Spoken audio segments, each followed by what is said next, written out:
Bismillahirrahmanirrahim. Assalamualaikum warahmatullahi wabarakatuh. Alhamdulillah, pada hari ini kita bisa bersama-sama untuk membahas materi kita di minggu ini, yaitu problem and solusi atau solusi dan masalah. Gitu ya. Saya mengambil materi ini dari Introduction to Customer Development and Lean Startup Indigo Incubation tahun 2015. Nah, kenapa saya bahas dulu materi ini di mata kuliah ini? Karena kita ingin membahas satu paradigma penting ketika kita akan mengerjakan suatu project, khususnya ketika kita membuat sebuah sistem informasi atau aplikasi, itu harus bisa kita bayangkan bagaimana produk yang akan kita ciptakan ke depannya. Kenapa seperti itu? Karena saat ini, kalau Anda perhatikan, ini logo-logo yang saya kira sudah tidak asing. Anda lihat di handphone, gitu ya, aplikasi-aplikasi berbasis mobile, banyak sekali gitu ya, yang bisa Anda unduh, yang bisa Anda lihat di kalau yang pakai Android di Google Play. Gitu. Namun, saya yakin di antara kita semuanya akan lebih banyak menggunakan aplikasi-aplikasi yang biasanya itu-itu saja. Kenapa hal ini terjadi? Karena biasanya kita menggunakan aplikasi yang memang kita butuhkan. Gitu. Contoh, misalkan kita ingin berkomunikasi via chat, rata-rata pasti menggunakan WhatsApp, rata-rata menggunakan misalkan Telegram. Padahal aplikasi-aplikasi serupa di internet sana banyak kan gitu. Tapi mengapa hal ini terjadi gitu? Kalau diperhatikan, kenapa sih orang tuh menciptakan aplikasi bisa dikatakan gagal atau tidak mau digunakan oleh orang banyak gitu.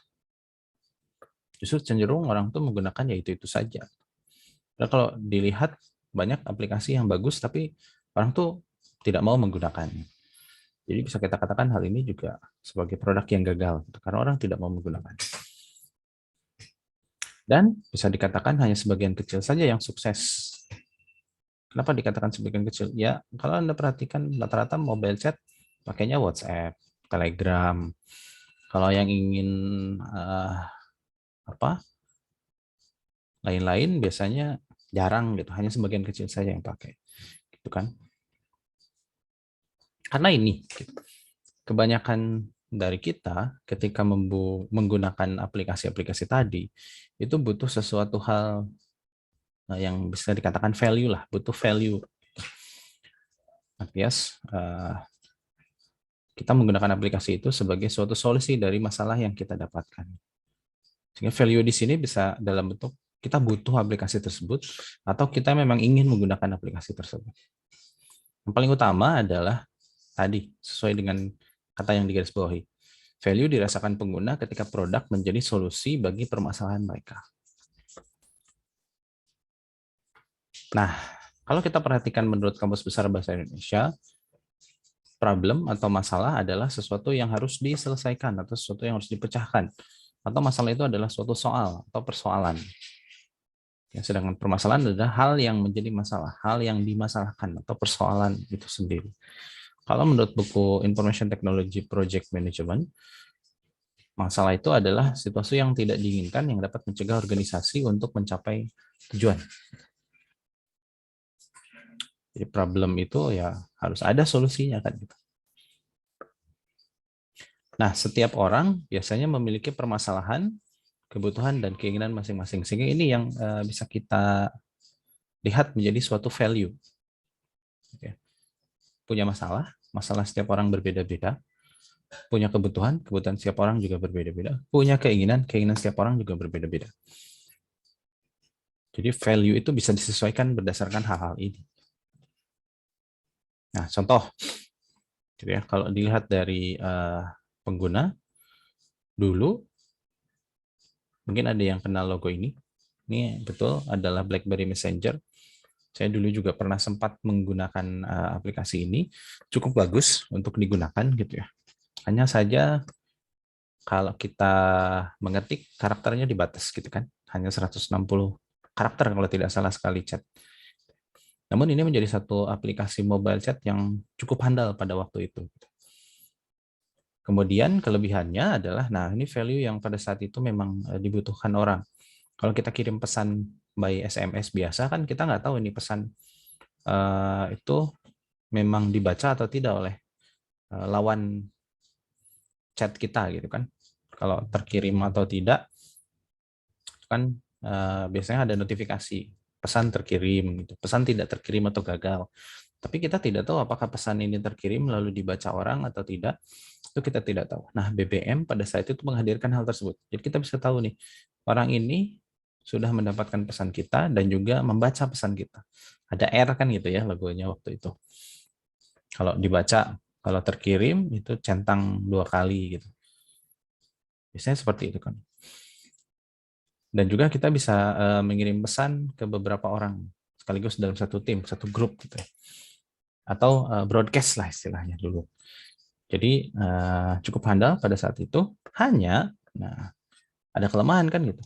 Kalau kita tidak tahu kontak teman kita yang memang menggunakan BBM, kita nggak bisa ngirim pesan.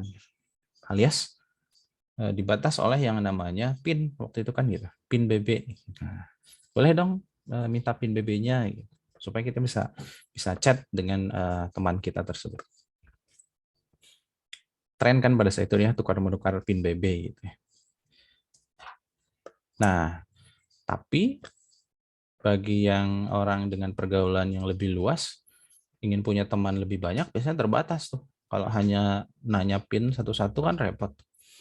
Maka hal ini dilihat nih peluang oleh WhatsApp pada kala itu. WhatsApp menciptakan aplikasi yang bisa terintegrasi lah. Sehingga kalau kita ingin tahu teman kita menggunakan aplikasi ini atau tidak, kita cukup lihat saja di menu aplikasi ini, di dashboard aplikasinya, lalu kita lihat apakah teman-teman kita menggunakan aplikasi WhatsApp juga atau tidak. Ketahuan kan notifikasinya bahwa teman kita punya akun WhatsApp juga. Kalau PIN BB kan nggak bisa tuh seperti itu. Jadi peluang dari aplikasi yang tidak ada dari BB itu ditangkap oleh WhatsApp sehingga WhatsApp dibuatlah seperti itu. Nah, hanya saja kadang kalau kita chat saja dengan kalimat-kalimat itu kadang mulai muncul kebosanan. Alhasil orang ingin bereksperimen lebih. Nah, kalau udah malas ngechat biasanya karakter-karakter tuh dimunculkan dengan icon-icon atau emoticon-emoticon. Nah, peluang ini ditangkap oleh lain nih salah satunya. Mereka menciptakan karakter-karakter dalam chat mereka sehingga orang bisa berekspresi lebih dibandingkan hanya dengan menulis karakter saja. Karakter tulisan maksud saya. Itu ya. Saya yakin pasti di antara Anda ada yang senang menggunakan aplikasi ini dibandingkan WhatsApp. Pilihan kan. Karena tadi kebutuhan, keinginan setiap orang itu beda-beda. BB, WhatsApp, Line menghadirkan hal tersebut kan. Sehingga pada kala itu pada masanya BBM banyak digunakan orang, WhatsApp sampai sekarang banyak digunakan orang, Line juga banyak digunakan orang. Nah, intinya pada saat kita ingin menciptakan suatu produk, tadi solusi yang kita hadirkan memang menghadirkan produk yang memang harus dibutuhkan, ya, harus dimiliki oleh setiap orang, atau memang bagus untuk dimiliki orang gitu. Jadi memang orang tuh butuh atau kalau pakai ini lebih bagus nih gitu. Prestisiusnya naik. Jadi solving a painful problem of its user, or if it is not, it's just a nice to have product. Jadi ketika kita menciptakan produk tuh memang produk itu dibutuhkan orang karena menyelesaikan masalah mereka, atau kalaupun misalkan tidak menyelesaikan masalah, baik nih untuk mereka gitu memiliki produk tersebut. Terserah Anda pilihannya mau di mana. Contoh saja misalkan sekarang nih Anda rata-rata, kenapa sih Anda menggunakan misalkan handphone merek Apple dibandingkan dengan handphone Android? Rata-rata kalau dilihat kebanyakan orang sih lebih ke prestisiusnya naik nih kalau misalkan saya menggunakan produk Apple. gagah nih nenteng handphone Apple dibandingkan handphone Android. Artinya nilai prestige, artinya nice to have produk tersebut. Apakah jadi solusi terhadap permasalahan untuk mobile komunikasinya? Banyak yang iya, banyak juga yang menyatakan tidak. Jadi lebih ke gagah-gagahan aja nih pakai produk Apple dibandingkan saya butuh handphone untuk aplikasi di dalamnya harus ini nih. Yang memang mewajibkan saya menggunakan Apple. Nah, itu beda lagi kan. Itu butuh namanya. Nah, lalu bagaimana caranya gitu? Ada beberapa karakteristik teknik yang didapatkan melalui Indigo Incubator ini. Yang pertama adalah kita buat aplikasi, ya, lalu kita pasarkan. Kita bangun aplikasi secara lengkap, secara utuh, lalu kita pasarkan. Biasanya sih yang melakukan seperti ini vendor-vendor besar tuh. Mereka membuat aplikasi sampai dengan utuh, sampai selesai, lalu mereka pasarkan. Nah, teknik yang pertama ini untuk melihat bahwa aplikasi ini sukses atau tidak, itu bisa dilihat dengan cara banyaknya pengguna yang memang mengunduh aplikasi ini dan menggunakan aplikasi. Contoh kalau Anda ke Google Play, kalau nyari aplikasi kan, itu biasanya Anda nyari referensi dulu. Aplikasi apa nih yang cocok untuk saya gunakan untuk kepentingan ini. Lalu kita lihat kan biasanya ratingnya berapa. Rating itu didapat dari banyaknya orang yang menggunakan. Lalu ada notifikasi nih, aplikasi ini sudah digunakan 1 juta orang. Misalnya. Nah, itu kan jadi referensi juga untuk kita menggunakan aplikasi tersebut. Nah, makin banyak yang menggunakan, makin banyak yang memberikan rating bagus, biasanya cenderung kita akan menggunakan aplikasi tersebut. Nah, cuman biayanya untuk butuh biaya pemasaran yang lumayan tinggi.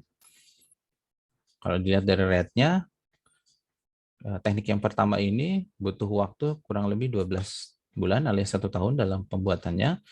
Biaya yang dikeluarkan bisa mencapai 500 juta, biaya pemasaran bisa mencapai 200 juta. Dan bentuk kegagalannya, kalau misalkan dengan teknik yang pertama ini adalah karena kita tidak tahu segmen pasarnya, kita bisa salah nih strategi pemasaran untuk memasarkan aplikasi yang kita buat. Yang kedua, bisa jadi pelanggan tuh tidak rela bayar kalau kita sediakan fitur-fitur utama gitu yang memang harus berbayar.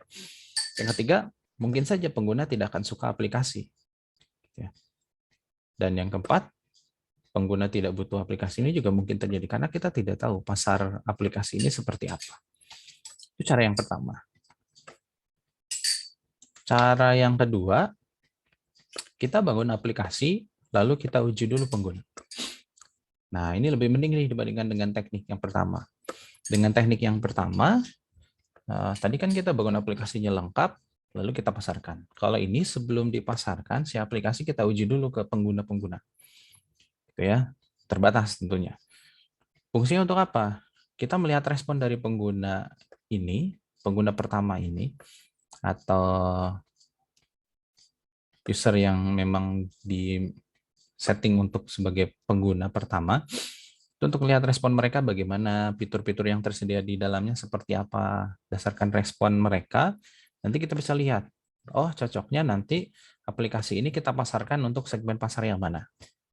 Sehingga bentuk kegagalan yang pertama tadi, salah strategi pemasaran tidak akan ada. Karena kita sudah uji dulu nih ke berbagai karakteristik user. Dan ternyata yang cocok, misalkan karakteristik user yang ini nih untuk aplikasi ini. Gitu ya, berdasarkan experience mereka masing-masing. Namun, bisa saja berdasarkan informasi karakteristik user tadi, kegagalan pelanggan tidak rela bayar tetap akan ada, pengguna tidak suka aplikasi tetap akan ada, pengguna tidak perlu aplikasi ini juga akan ada. Dan resiko kegagalan, waktu yang terbuang menjadi lebih sedikit, karena tadi kita tidak perlu pasarkan secara utuh, kita cek respon pengguna awal dulu, baru nanti kita perbaiki, baru kita pasarkan.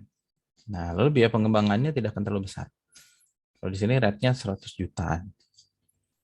Tapi tadi biaya pemasaran tidak akan ada karena kita uji pengguna dulu di awal sebelum kita pasarkan.